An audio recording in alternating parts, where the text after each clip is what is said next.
Tinapay mula sa langit. A daily morning devotion with CRC family.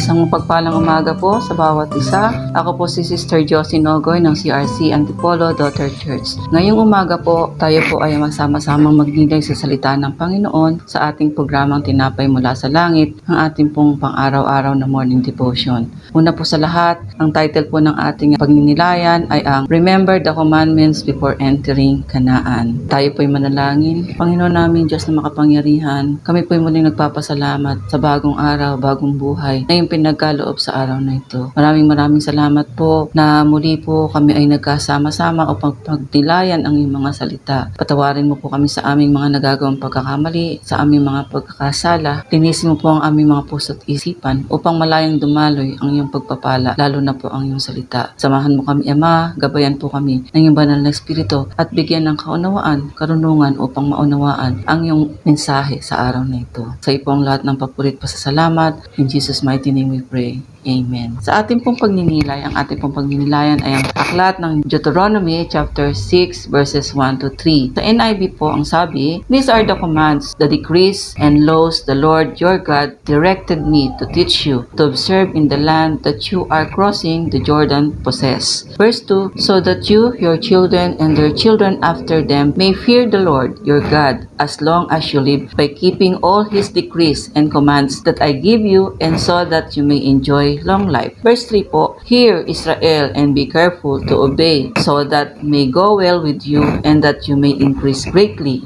in a land flowing with milk and honey, just as the Lord, the God of your ancestors, promised you." Sa MBB po, sa Tagalog, "Ito nga ang kautusan at mga tuntuning ibinigay niya sa akin, na siya ninyong susundin sa lupaing inyong sasakupin. Ang mga ito'y ibinigay sa inyo ni Yahweh at sa inyong mga anak at sa mga susunod na saling lahi, upang magkaroon kayo ng takot sa Kanya. Kung ito'y susundin ninyo, hahaba ang inyong buhay." Verse 3, "Kaya nga pakinggan ninyo ito at sunding mabuti, kung magkagayo'y sasagana kayo at darami ang inyong lahi pagdating sa lupaing pinangako ni Yahweh, ang Diyos ng inyong mga ninuno, sa lupaing mayaman at sagana sa lahat ng bagay." Purihin po ang pagbasa ng Kanyang salita. Sa ating pong pagninilayan at sa Kanyang pamagat ay pinapasabi ni Moises na ating alalahanin ang mga kautusan ng Panginoong Diyos. Si Lord po kasi ay nagbigay ng kautusan kay Moises, which is the 10 Commandments po. At ang unang utos na binigay nga po ng Diyos sa bayang Israel or sa mga Israelita, ito po yung sinasabi ni Moises sa aklat ng Deuteronomy chapter 6 verses 1 to 3, na sundin yung 10 utos ng Diyos. At ang sabi po sa verse 1, kung susundin nila ng mga Israelita yung mga kautusan at tagubilin ng Diyos, ay sasagana ang kanilang buhay. Kung bakit sinasabi po ni Moises ito sa mga Israelita na sundin ang kautusan at ang pangako ng Diyos ng kasaganahan, dahil alam po ni Moises na hindi siya makakarating at makakaabot sa lupaing pangako. Sinabi po sa kanya iyon ng Panginoon, hindi siya makakapasok sa lupaing pangako. Matatanaw na lamang niya iyon. Makikita niya na lang yung lugar kung saan yung binibigay ng Panginoon. Kaya sinasabi iyon ni Moises sa kanyang mga kababayan o sa Israel, ang bayan ng Diyos, na sundin nila iyon upang sila'y sumagana. Katulad din po sa ating panahon ngayon, na kung hindi natin susundin ang kautusan ng Panginoon at sundin ang kanyang kalooban, tayo po ay malalayo sa kasaganahan ng Diyos. Sabi nga po sa kasulatan ng Deuteronomy chapter 6 verse 5 and 6, "Ibigin mo si Yahweh na iyong Diyos ng buong puso, buong kaluluwa at buong lakas. Ang mga utos niya ay itanim sa inyong puso." At katulad din po ng nakasaad sa aklat ng Mateo chapter 22 verses 38 hanggang 40, ganito po ang sabi, "Ibigin mo ang Panginoon mong Diyos ng buong puso mo, buong kaluluwa mo. Ito ang pinakamahalagang utos." Verse 39, "Ito naman ang pangalawa, Ibigin mo ang iyong kapwa gaya ng pag-ibig mo sa iyong sarili. At verse 40, sa dalawang utos na ito nakasalalay ang buong kautusan ni Moises at ang katuruan ng mga propeta. May mga pangako po ang Panginoon sa atin kung atin lamang pong susundin ang kanyang mga kautusan. Sa bawat pagsunod natin sa kalooban at pinag-utos ng Panginoon, tunay po na siya ay nalulugod. Kaya naman po may mga sinulat or sinabi ang Panginoon na tatamasahin ang kasaganahan sa sinamang sa kanyang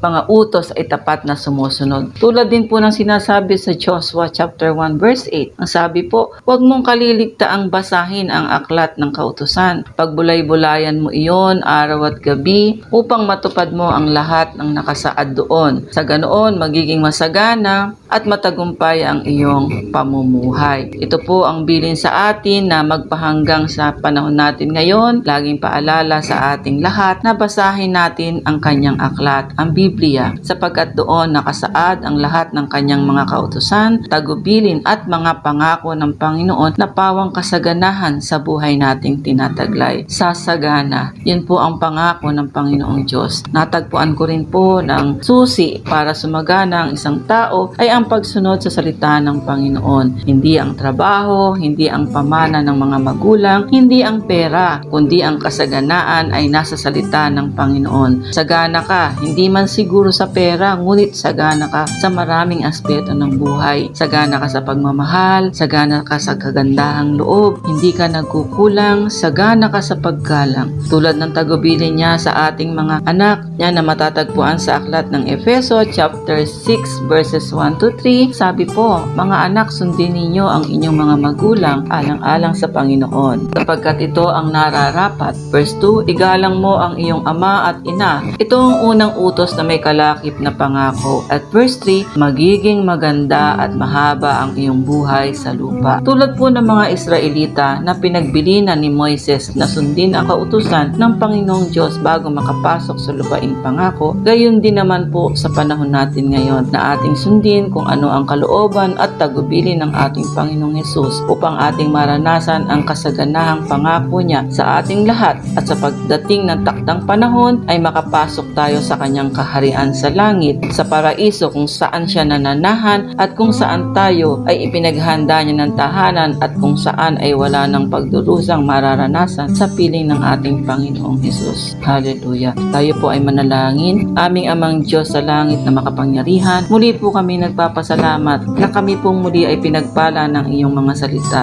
Tulungan mo po ang bawat isa na maging tapat mong tagasunod at sundin ang iyong kalooban upang patuloy naming maranasan ang pangako mong kasaganahan. Maraming salamat po at binabalik namin ang lahat ng kapurihan at kadakilaan sa iyong makapangyarihang pangalan sa tanging ngalan ng aming Panginoong Hesus. Amen. Muli po ninyo kaming samahan sa ating programang Tinapay Mula sa Langit tuwing 5:30 po ng umaga ang ating morning devotion sa salita ng Diyos. To God be all the glory po. Isang mapagpalang umaga pong muli mga kapatid.